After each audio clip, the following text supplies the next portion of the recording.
আস্তে আস্তে এসে গেল, 4টা দিন কেটেই গেল। আজকে আমাদের ভাসান সিঁদুর খেলা দিয়েই আজকে অবসান। আসছে বছর আবার হবে।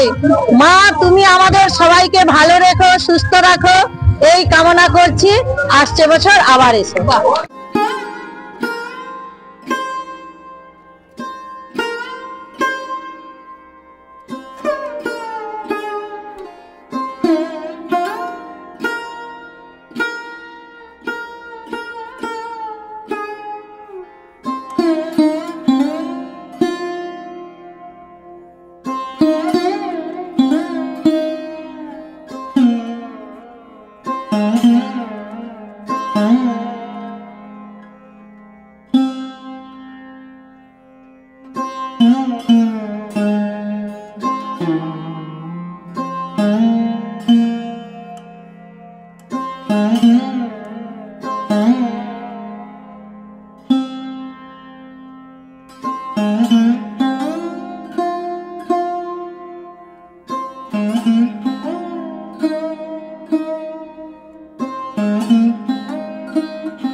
আমরা আজকে মায়ের বিজয়া দশমীতে এসেছি। মাকে আমরা সবাই মিলে বরণ করলাম হই হই ভাবে, আনন্দ করে।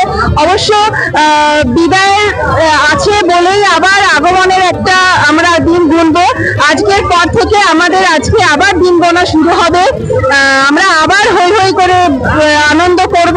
এবং দেখতে পাচ্ছেন আমাদের মাকে, আমরা সবাই এখানে উপস্থিত হয়েছি। আমরা সব মহিলা মিলে এখানে সিঁদুর খেললাম, সবাই মিলে খুব আনন্দ করলাম। আর আমরা আবার আসছে বছরের জন্য প্রস্তুতি নেব। আজ থেকেই আমরা আজকে প্রস্তুতি নেব এবং সবাই সকলকে নিয়ে আমরা এই প্রস্তুতি নেব। এবং এই বিজয়া দশমীতে সবার মঙ্গল হোক, সবার শুভ হোক এবং সমস্ত আজকে মায়ের বিসর্জনের সাথে সমস্ত অশুভ শক্তিও বিসর্জন হয়ে যাক। আগামী দিনের জন্য সবার শুভকামনা। সবাই ভালো থাকুন, সুখী থাকুন, আর ভালো মন্দে সবাই ভালো থাকুন। আমার নাম অন্বেষা সিংহ চক্রবর্তী।